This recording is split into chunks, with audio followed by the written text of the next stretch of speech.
This 1853 Parlor portrait looks affectionate until you notice the open Bible. At first glance, the image seemed to radiate domestic warmth. A white woman in silk, a black teenage girl at her side, their hands almost touching on the leather cover of a family Bible. It looked like closeness. It looked like care. Until a conservator in Charleston noticed what was written on the page the Bible was open to and what had been violently scratched away. Dr. Nadia Calloway had been restoring daguerreotypes and early paper photographs for almost 15 years. She worked in a climate-controlled lab on the second floor of a regional history museum in the South Carolina Lowcountry, a building that had once been a rice merchant's townhouse and still smelled faintly of salt air and old wood. The photograph arrived in a cardboard box with a handwritten label.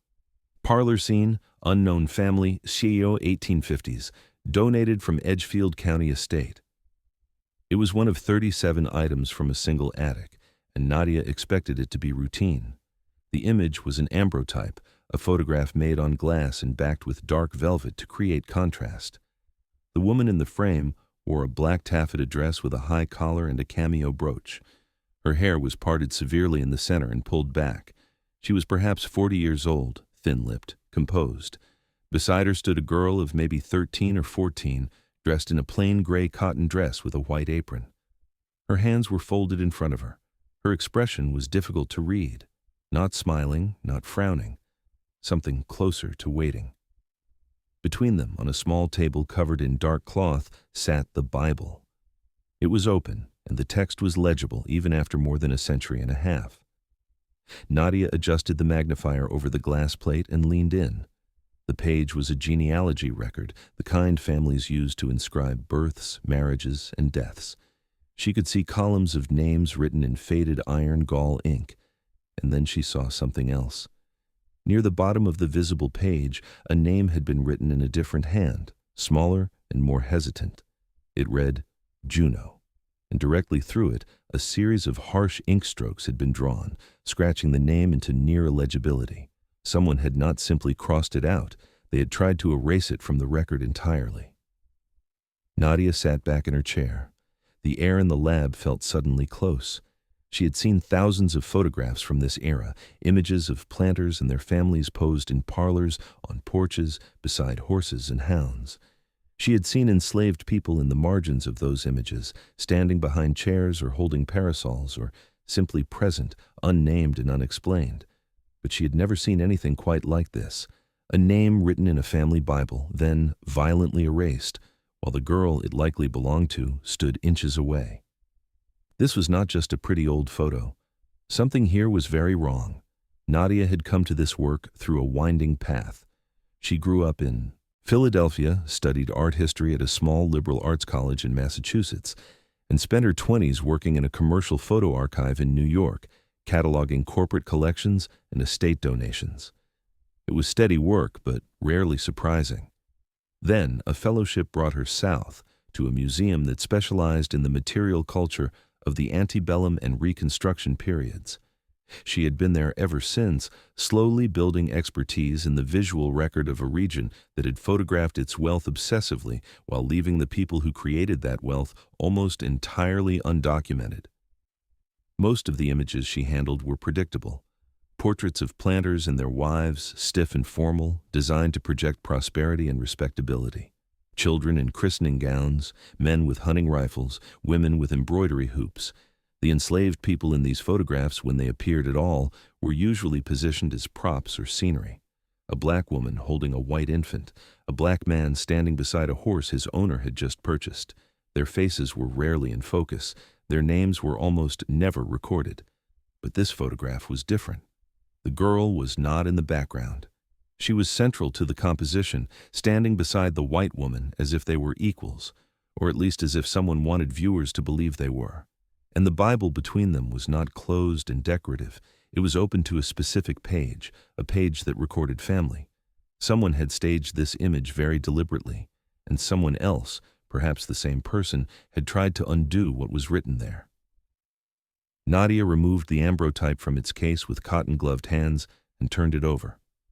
On the back of the velvet backing, in faded pencil, she found a partial inscription. Mrs. H. Leland and Juno, September 1853. Below that, a studio stamp, J. T. Zeely, Columbia. She knew the name Zeely.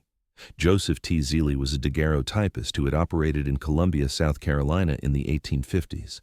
He was best known today for a series of photographs he had taken in 1850, commissioned by the Harvard naturalist Louis Agassiz, depicting enslaved men and women stripped naked and posed for anthropological study.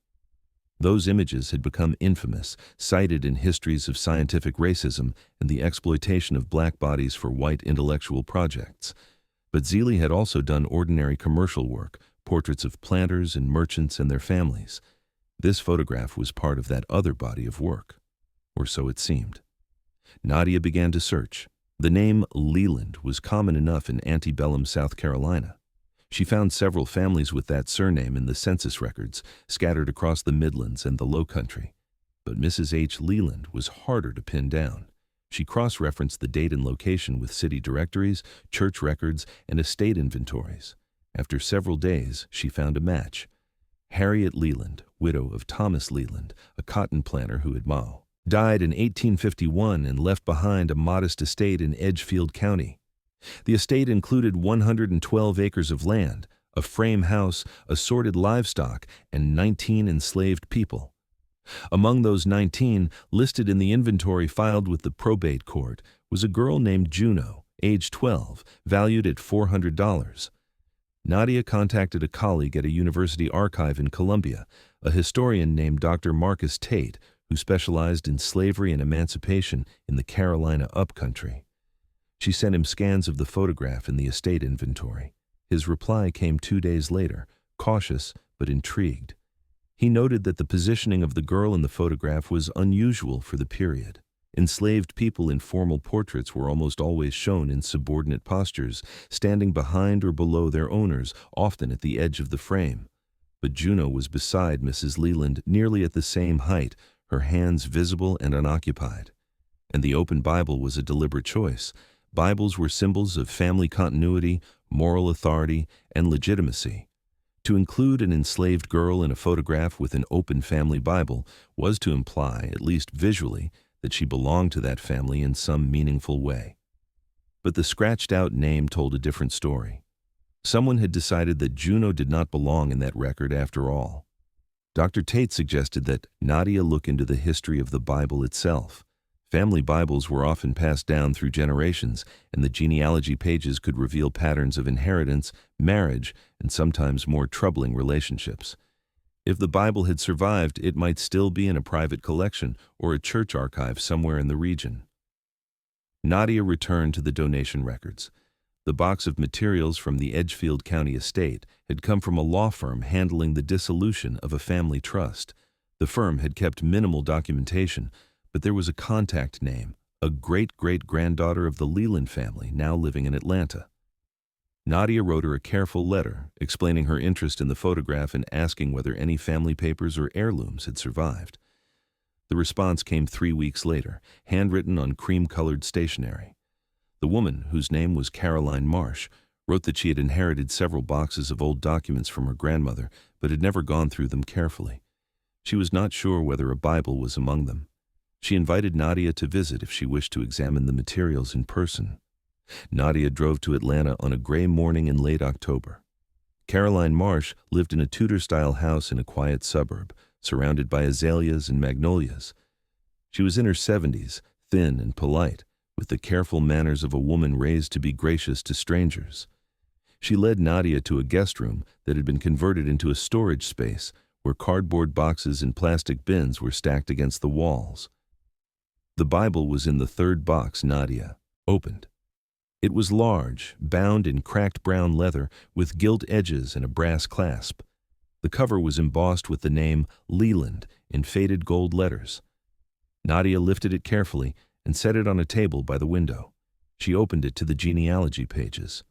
The first few entries were ordinary enough, births and deaths of Leland ancestors going back to the late 18th century, written in various hands and inks. Then, she reached the page that had been visible in the photograph, and there, near the bottom, she saw what she had been looking for. The name Juno had been written in small, careful letters, followed by a date, B, 1841. Below it, in the same hand, was a second entry, daughter of, and then the ink trailed off into a smear, as if the writer had stopped mid-sentence. Over both entries, the same violent scratches she had seen in the photograph, the lines of ink cutting through the paper so deeply they had nearly torn it. But there was something else. Beneath the scratches, partially obscured but still legible if you knew where to look, was a second name, Harriet. Nadia stared at the page for a long time. The implication was unmistakable. Someone had written Juno's name in the Leland family Bible, recorded her birth, and begun to identify her mother. And then someone, perhaps the same person, perhaps another, had tried to destroy that record entirely. If the entry was accurate, Juno was not simply an enslaved girl who had been posed beside her mistress for a photograph. She was Harriet Leland's daughter. Dr. Tate flew to Atlanta the following week to examine the Bible himself. He confirmed that the ink and handwriting were consistent with the 1840s and 1850s. He also noted something Nadia had missed. The entry for Juno had been made in a different ink than the surrounding entries, a lighter shade that suggested it had been added later, perhaps years after the other names on the page. Someone had gone back and tried to include her in the family record, and someone else had gone back again and tried to remove her. The question was why? And the answer, Tate believed, lay in the legal and economic structure of slavery itself. Under South Carolina law in the 1840s and 1850s, the children of enslaved women were themselves enslaved, regardless of who their father was. This principle, known as partus sequitur ventrum, meant that a white man could father children with an enslaved woman, and those children would remain his property, not his heirs. They could be sold, mortgaged, or bequeathed like any other asset, and, crucially, they had no legal claim to the family name, the family estate, or the family Bible. But Juno's entry in the Bible suggested that someone had tried to acknowledge her anyway, at least privately. The name Harriet, as her mother, if it referred to Harriet Leland herself, would have been explosive. It would have meant that Juno was not simply an enslaved attendant, but the daughter of the household's white mistress. And that raised a different set of questions entirely. Nadia and Tate spent the next several months tracing the Leland family history. Thomas Leland, Harriet's husband, had died in 1851 at the age of 53. His death certificate listed the cause as apoplexy, a term used loosely in that era to describe strokes and other sudden collapses. He had left no will, and his estate had passed to Harriet under the laws of intestacy. She had remained a widow, managing the property alone until her own death in 1867. But the family's story did not end there. In the years after emancipation, several of the formerly enslaved people from the Leland estate had remained in Edgefield County, working as tenant farmers and laborers.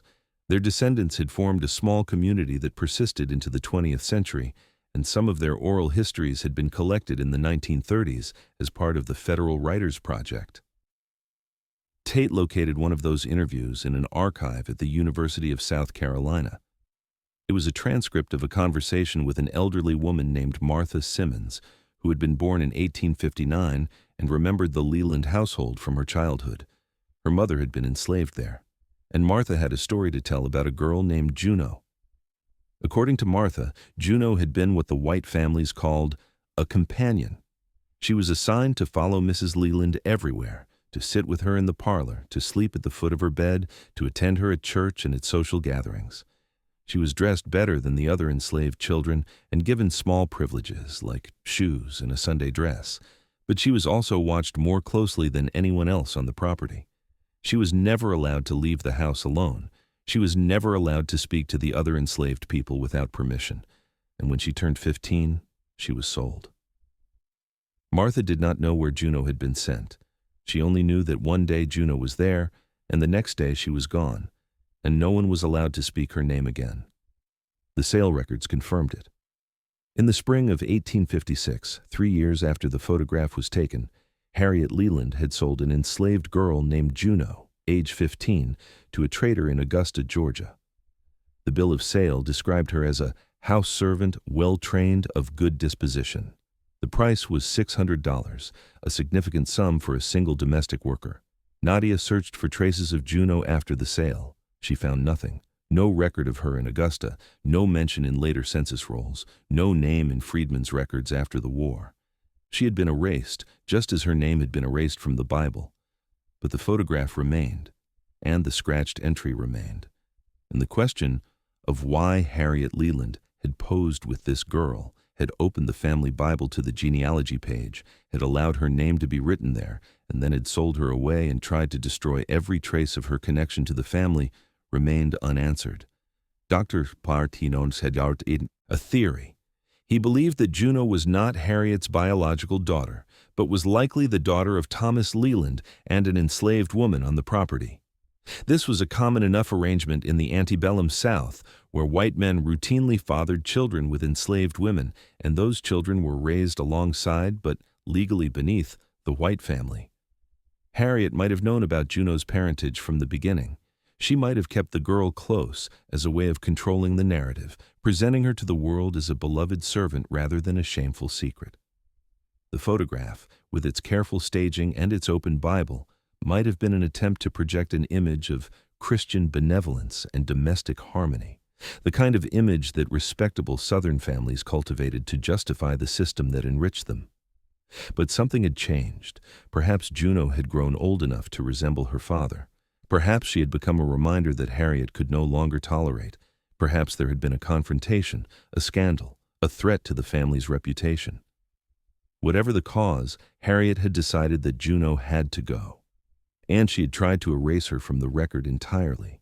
The museum's board met in January to discuss what to do with the photograph. Nadia presented her findings in a conference room on the 3rd floor with copies of the image, the Bible entries, the sale records, and the oral history transcript spread across a long mahogany table. The board members listened in silence. Some of them shifted in their chairs. A few took notes. The museum's director, a man named Philip Grayson, spoke first. He acknowledged the importance of the research, but expressed concern about the way the story might be received. The museum had a large donor base, he said, and many of those donors were descendants of old South Carolina families.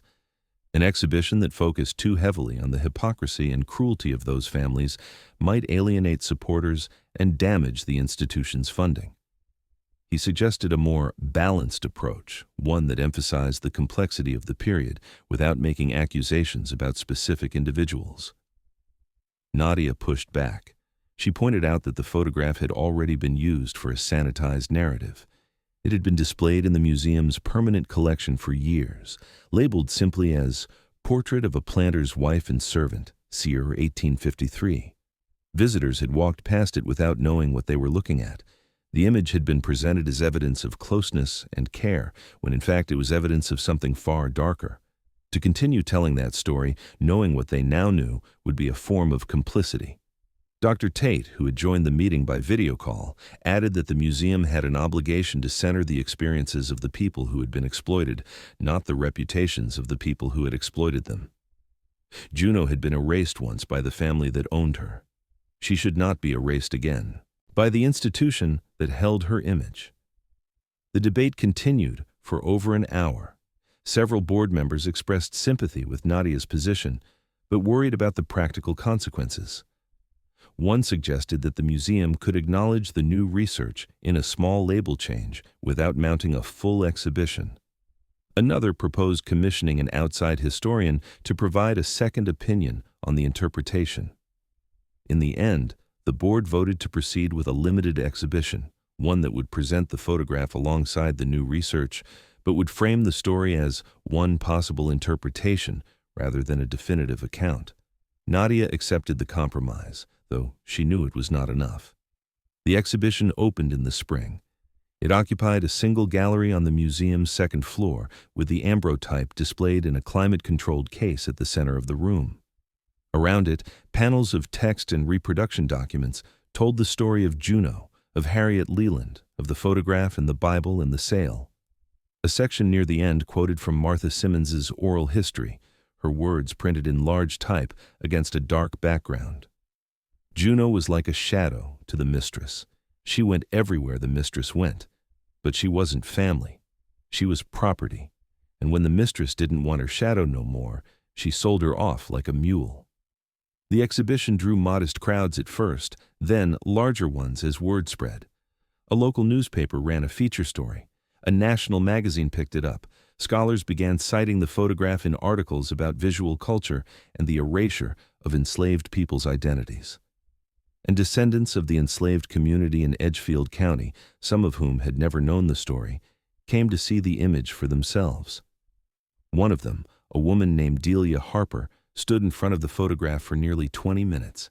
She was in her 60s, a retired schoolteacher, and she had driven 3 hours from Columbia to see it. Her great-great-grandmother had been enslaved on a neighboring property, and she had grown up hearing fragments of stories about the Leland family, stories that had never quite made sense until now. She told Nadia that she had always wondered why her grandmother spoke of the Lelands with such bitterness, even though her family had not been directly owned by them. Now she understood. The Lelands had not simply owned people. They had tried to own their histories, to decide who counted as family and who did not, to write names in Bibles and then scratch them out when they became inconvenient. And that erasure had rippled through generations, leaving gaps in the record that descendants were still trying to fill. Delia asked whether there was any way to find out what had happened to Juno after she was sold. Nadia admitted that she did not know. The trail went cold in Augusta. Juno might have been sold again, multiple times, as many enslaved people were in the years before the war. She might have died in bondage. She might have survived to see emancipation and taken a new name, one that would be impossible to trace without knowing what it was. She had been erased so thoroughly that even her fate was unknown. But the photograph remained, and the scratched name remained, and the record of what had been done to her, incomplete as it was now public, visible, undeniable. Nadia continued her research in the months after the exhibition opened.